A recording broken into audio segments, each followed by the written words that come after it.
तो एपिसोड की शुरुआत में हम देखते हैं कि बोरा और सोई की बहस चल रही थी, जिसमें बोरा कहती है कि तुमने जब मुझे किस किया था तो क्या वो एक मिस्टेक थी। और ये सारी बातें बाहर सारे एम्प्लॉय सुन लेते हैं और बहुत ही ज्यादा शॉक हो जाते हैं। सांगजिन भी ये बात सुनकर काफी ज्यादा शॉक में था और तभी सोई वहां से बाहर आता है और उसे कहता है कि मैं बोरा के साथ काम नहीं कर सकता। तो बोरा भी कहती है मैं भी ऐसे प्लानर के साथ काम नहीं कर सकती जो कि अपने राइटर के इंटेंशन को समझ नहीं सकता, और वहां से गुस्से में चले जाती है। फिर हम सांगजिन और सोई को देखते हैं जो एक साथ ड्रिंक कर रहे थे और सांगजिन उससे कहता है मुझे लगता है बोरा तुम्हें पसंद करती है। जब तुम भी उसे पसंद करते हो तो तुम उसे बता क्यों नहीं देते, इसमें प्रॉब्लम क्या है।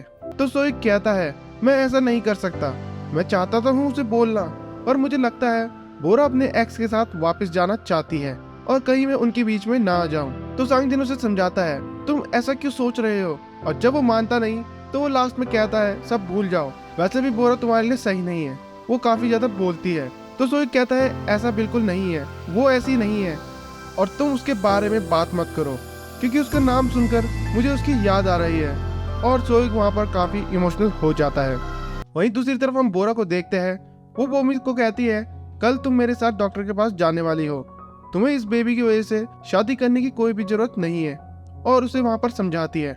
बोमी उसे कहती है मैं तुम्हारे साथ नहीं जाऊंगी, अगर तुम मुझे सपोर्ट नहीं कर सकती तो तुम्हें मुझे ऐसी बातें नहीं बोलनी चाहिए, और गुस्से में अंदर चले जाती है। फिर बोमी रोते हुए जिनू से बात करती है और उसे सब कुछ बताती है। जिनू उसे समझाता है बोरा को तुम्हारी काफी चिंता है, इसलिए उसने तुम्हें ऐसा कहा, और उसे खिड़की से बाहर देखने के लिए बोलता है।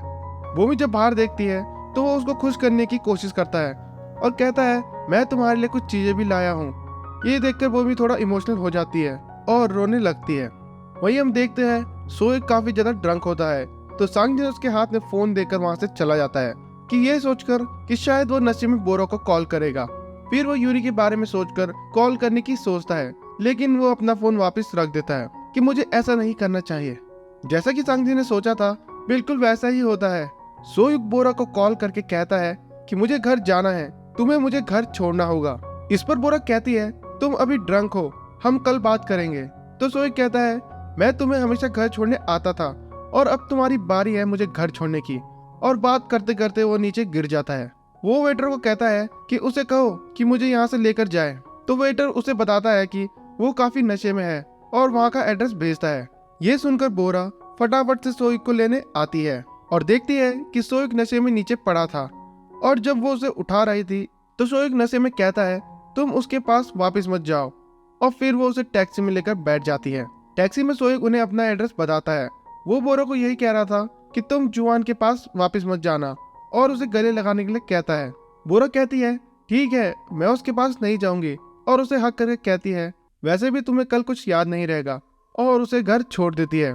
जब बोरा उसे घर छोड़कर वापस जा रही थी तो सोचती है कि सोइक हमेशा मुझे छोड़ने आता था और कहता था मेरा घर तुम्हारे घर के पास ही है, पर उसका घर दूसरी डायरेक्शन में था।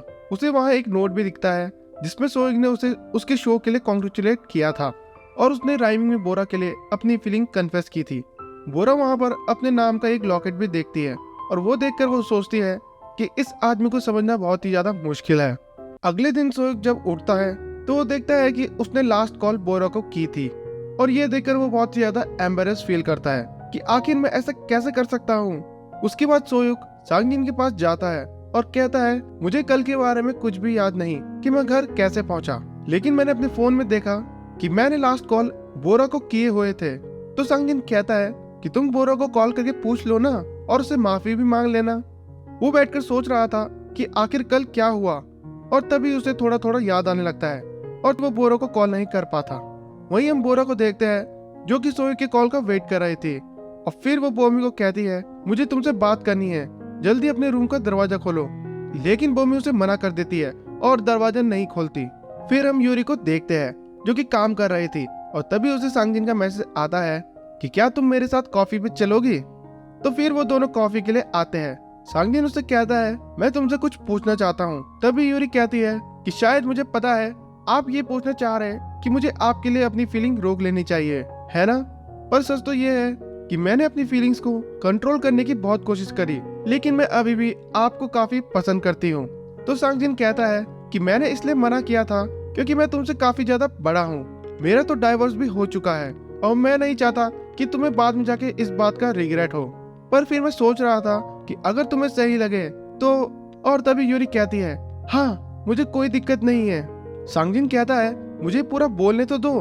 तो यूरी बोलती है, नहीं, आप जो भी करने को बोलोगे मैं तैयार हूँ। तो सांगजिन स्माइल करके बोलता है, तो फिर हम आज मूवी देखने चले, उसके बाद हम कॉफी पर भी चल सकते हैं। तो वो काफी खुश होने लगती है।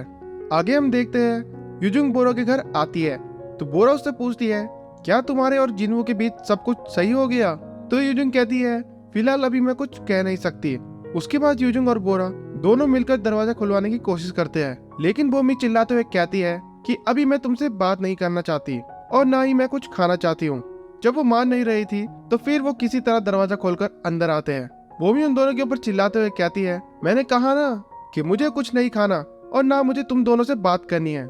ये सुनकर बोरा वहां से चली जाती है और जैसे ही वो दरवाजा बंद करती है तभी यूजुंग देखती है कि वहां पर जिन्हो था और उसे देखकर वो जोर से चिल्ला देती है। तभी रूम में बोरा भी आ जाती है और उससे कहती है कि तुम यहाँ पर क्या कर रहे हो? तो बोमी कहती है कि ये मुझे बस विटामिन देने आया था। उसके बाद वो दोनों घुटनों में बैठकर उससे माफी मांगते हैं और कहते हैं, प्लीज हम दोनों के रिलेशन को एक्सेप्ट कर लो, हम दोनों एक दूसरे के बिना नहीं रह सकते। तो बोरा कहती है कि मैंने कभी मना भी किया? जिसके बाद वो दोनों खुश हो जाते हैं और बाद में जिन्हो जब वहां से जाने लगता है तो यूजुंग उसे कहती है कि जिन्हो को ये मत बताना कि मैं यहाँ आई हूँ। फिर हम देखते हैं कि यूजुंग उसे बता रही थी कि जिन्हो काफी बदल चुका है, वो पहले जैसे नहीं रहा, शायद उसे मेरे साथ रहने में सफोकेट हो रहा है। वहीं दूसरी तरफ हम देखते हैं जिन्हो उसे कह रहा था कि तुम्हें यूजुंग को मनाना चाहिए। इस पर वो कहता है, अभी मुझे कुछ समझ नहीं आ रहा कि मैं यूजुंग को सॉरी के बाद क्या कहूँ और एक बारी में उसे कैसे समझाऊं। फिर हम यूजुंग को देखते हैं जो काफी सैड होती है और वो कंपनी में बैठकर डाइवोर्स का रीजन देख रही थी। तभी वहां पर सुजिन आती है और उससे पूछती है, तुम ये सब क्यों ढूंढ रही हो? सारी बात समझने के बाद सुजिन उसे समझाती है कि अगर तुम्हें डाइवोर्स चाहिए तो ले लो, पर उससे पहले एक बार उसकी बात जरूर सुन लेना, वरना फिर बाद में हमें अपनी गलतियों पर बहुत ज्यादा रिग्रेट होता है। नेक्स्ट सीन में हम देखते हैं सोयुक बोरा से मिलने के लिए आता है। तो बोरा उससे कहती है, मैं तुम्हारी कॉल का वेट कर रही थी। तो सोयुक कहता है, मुझे कल के बारे में कुछ भी याद नहीं, इसलिए मैं तुम्हें कॉल नहीं कर पाया, और फिर उससे माफी मांगता है। बोरा कहती है, तुम्हें सॉरी के अलावा कुछ और नहीं कहना, जैसे कि तुम मुझे मिस कर रहे हो या तुम्हें मुझे देखकर बहुत अच्छा लगा। ये सुनकर सोयुक कुछ नहीं बोलता। तो बोरा से कहती है, वैसे मैं तुमसे यहाँ क्वेश्चन करने के लिए नहीं आई हूँ, मैं बस तुम्हें बताना चाहती थी कि मैं ऐसी नहीं हूँ जैसे कि मैं तुम्हारे साथ रहती थी। मैं कभी भी अपनी पर्सनल चीजें किसी को नहीं बताती, पर मैंने ये सब किया क्योंकि वो तुम थे और मैं तुम्हें पसंद करती हूँ। ये सुनकर भी वो कुछ नहीं बोल पाता। तो बोरा से पूछती है, क्या तुम अभी भी कुछ नहीं कहना चाहते हैं? अगर ऐसा ही है तो मैं ऐसे इंसान के साथ नहीं रहना चाहती जो कि अपनी फीलिंग्स को कन्फेस नहीं कर पाए। और रही बात हमारे काम की, तो अब मुझे पता चल गया है कि मुझे अपनी बुक को क्या एंडिंग देनी है। तुम सांगजिन को कह देना कि मैं अपना प्रोजेक्ट जल्द ही खत्म करने वाली हूँ। और ये बोलकर बोरा वहाँ से चली जाती है। जाते वक्त बोरा को लगता है कि शायद उसके पीछे सोयुक आ रहा है, लेकिन जब वो पीछे मुड़ती है तो वहाँ पर कोई और ही था। जब बोरा घर पहुँचती है तो उसे जुआन का कॉल आता है और वो उसे लास्ट बार डिनर पर मिलने के लिए कहता है। तो बोरा मान जाती है। वहीं हम सांगजिन और यूरी को देखते हैं जो कि एक साथ मूवी देख रहे थे और काफी खुश होते हैं। फिर हम जिन्हो को देखते हैं जो अपने के लिए घर ढूंढ रहा था और वो बहुत ही ज्यादा परेशान था कि वो इतना सब कुछ कैसे हैंडल करेगा। उसे देखकर जिन्हो कहता है कि तुम इतना परेशान क्यों हो रहे हो, तुम्हारी फैमिली और बोरा ने भी कहा है कि वो तुम्हें सपोर्ट करेंगे। तो जिन्हो कहता है, मैं बिना किसी सपोर्ट के सब कुछ खुद से हैंडल करना चाहता हूँ। उसके बाद जिन्हो उसे समझाने लगता है कि शादी एक बहुत ही बड़ी रिस्पॉन्सिबिलिटी है और इसे मैनेज करना काफी आसान नहीं है।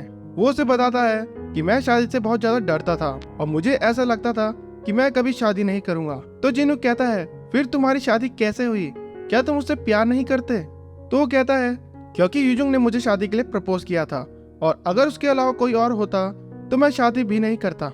मैं उससे बहुत ज्यादा प्यार तो करता हूँ पर उसे एक्सप्रेस नहीं कर पाता। वहीं हम देखते हैं यूजुंग उनकी बातें सुन लेती है और जिन्हो की बात सुनकर वो बहुत ही ज्यादा खुश हो जाती है। फिर वो रात को यूजुंग के पास जाता है और कहता है, मुझे माफ कर दो, मुझे तुमसे झूठ नहीं बोलना चाहिए था, मैं बदला नहीं हूँ, और अपनी फीलिंग अच्छे से बताता है। और हम देखते हैं उन दोनों के बीच सब कुछ ठीक हो जाता है। फिर अगले दिन हम देखते हैं सांगजिन सोयुक को बोरा की बुक का ड्राफ्ट देता है जिसका टाइटल था ट्रू टू लव, और उसे कहता है मैं तुम्हें फोर्स नहीं करूंगा, पर अगर तुम इस पर काम करना नहीं चाहते। और सोयुक कहता है नहीं, मैं इस पर काम करूंगा, और वो उसे पढ़ने लगता है। बोरा ने उसमें अपने ब्रेकअप के बाद उसके साथ बिताए सभी मोमेंट्स के बारे में लिखा था कि हम कैसे मिले, उसने कैसे बुरे टाइम में मेरा साथ दिया, वगैरह वगैरह। और उसने ये भी लिखा था कि मैंने बहुत वेट किया है कि शायद वो कभी अपनी फीलिंग्स को मेरे सामने एक्सप्रेस करेगा, लेकिन उसने ऐसा कभी भी नहीं किया। पर अब मुझे समझ आ गया है कि मुझे किसी और की जरूरत नहीं है एंडिंग लिखने के लिए, और चाहे वो हैप्पी एंडिंग हो या सैड एंडिंग हो, मैं अपनी एंडिंग खुद लिखूंगी। ये पढ़ते पढ़ते उसे रात हो जाती है और वो काफी इमोशनल हो जाता है, जिसके बाद वो बोरा से मिलने के लिए निकल पड़ता है। फिर हम बोरा को देखते हैं जो कि जुआन से मिलने के लिए जा रही थी, और तभी उसे सोयुक का कॉल आता है और वो उसका फोन नहीं उठाती। उसके बाद सोयुक फटाफट से जिन्हों के कैफे आता है और उनसे पूछता है कि बोरा कहाँ है, वो मेरा फोन भी नहीं उठा रही। युजुंग उसे कहती है अगर मैं तुम्हें बताऊं कि वो कहाँ है, क्या तुम्हें लगता है तुम उसे बोल पाओगे? तो सोयुक हाँ कहता है और फटाफट से उसी तरफ जाने लगता है। वहीं हम जुआन को देखते हैं जो कि बोरा को काम की बातें सुना रहा था और उसे बहुत ही ज्यादा बोर कर रहा था। बोरा मन में सोचती है कि मुझे बस आज ही थोड़ा सहना है। थोड़ी देर बाद जुआन कहता है कि हमने अपनी कंपनी का नया इको फ्रेंडली पैकेजिंग बनाया है, क्या तुम उसे देखोगी? तो बोरा कहती है हाँ ठीक है। जब बोरा उसे खोलती है तो वहाँ पर होती है रिंग, और जुआन रिंग का बॉक्स दिखाते हुए कहता है कि मैं तुमसे शादी करना चाहता हूँ, प्लीज मेरे प्रपोजल को एक्सेप्ट कर लो।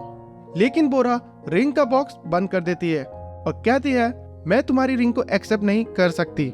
जुआन उसे मनाता है कि ऐसा मत करो, मैं तुम्हारे बिना नहीं रह सकता। और तभी वहाँ पर दामी आ जाती है जिसके साथ मिलकर उसने बोरा को धोखा दिया था। दामी उसको ये करता हुआ देखकर भड़क जाती है और कहती है कि तुम मेरे साथ ऐसा कैसे कर सकते हो।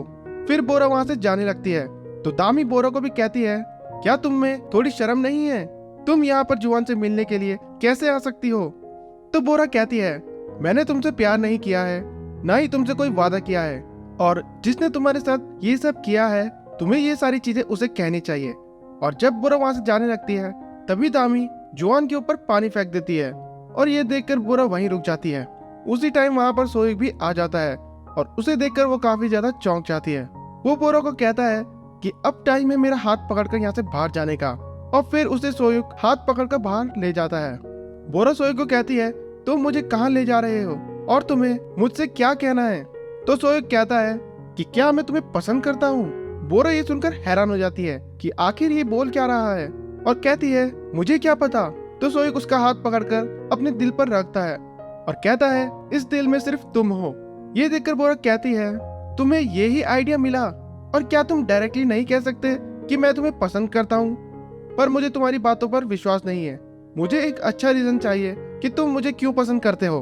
तो सोयुक कहता है मुझे नहीं पता कि मैं तुम्हें कैसे एक्सप्रेस करूं, तुम चाहे कुछ भी करो, चाहे तुम गाली दो, चाहे वियर्ड पोज में फोटो खिंचाओ, पर तुम जो भी करती हो मुझे तुम्हारी हर चीज से प्यार है। ये सुनकर बोरा कहती है क्या तुम सच बोल रहे हो? तो सोयुक कहता है कि शायद इसके बाद तुम्हें मेरे ऊपर भरोसा हो जाए, और वो बोरा को किस कर देता है और अब से वो एक कपल है। उसके बाद हम बोरा और सोयुक को देखते हैं जो कि साथ में बहुत ही ज्यादा खुश थे और एक दूसरे के साथ काफी क्यूट हरकतें करने लगते हैं। जिन्हू और बोमी उन दोनों को साथ में देख लेते हैं और बोमी कहती है मुझे तो अपनी आंखों पर विश्वास नहीं हो रहा। कुछ दिनों बाद हम देखते हैं बोरा की बुक ट्रू टू लव भी पब्लिश हो जाती है, जिसे देखकर सांगजिन काफी खुश होता है। फिर वहाँ सोयुक आता है और उसे कहता है कि हमें अपना नेक्स्ट प्रोजेक्ट मिल गया है। वो उसे अपनी लिखी हुई स्क्रिप्ट देता है जिसका टाइटल होता है लव आई बोरा यू। सांगजिन उसके अंदर देखता है और कहता है ये सब क्या है, तुम्हें इसका टाइटल थोड़ा ठीक करना चाहिए, जैसे कि बकवास। जिसे सुनकर सोयुक चुप हो जाता है और वहाँ से बाहर चले जाता है। फिर यूरी सांगजिन के पास आती है और वो उसे कुछ लिस्ट दिखाती है और कहती है कि मैं ये सारी चीजें आपके साथ करना चाहती हूँ, और ये सुनकर वो खुश होने लगता है। उसके बाद हम सभी कपल्स को एक साथ बैठा हुआ देखते हैं और वो क्रिसमस डे भी सेलिब्रेट कर रहे थे। तभी वहाँ पर जिन्हो और बोमी आते हैं और कहते हैं हमारी शादी में आने के लिए शुक्रिया, और एक दूसरे को रिंग पहनाते हैं। ये सब देखकर वो सभी बहुत ही ज्यादा खुश होते हैं। उसके बाद सभी कपल्स एक दूसरे को गिफ्ट देते हैं और काफी खुश होते हैं। सोयुक बोरा को ग्लव्स गिफ्ट करता है और जब वो ग्लव्स पहनती है तो उसके अंदर उसे मिलती है रिंग। वो रिंग देखकर बोरा बहुत ही ज्यादा खुश हो जाती है और उसके बाद सोयुक बोरा को रिंग पहना देता है। सभी कपल्स की हैप्पी एंडिंग के साथ ट्रू टू लव यानी कि बोरा दे बोरा की स्टोरी यहीं पर खत्म होती है। आपको ये ड्रामा कैसा लगा कमेंट करके बता सकते हैं। तो मिलते हैं ऐसे किसी और नए ड्रामा के एक्सप्लेनेशन के साथ। अभी के लिए बाय बाय।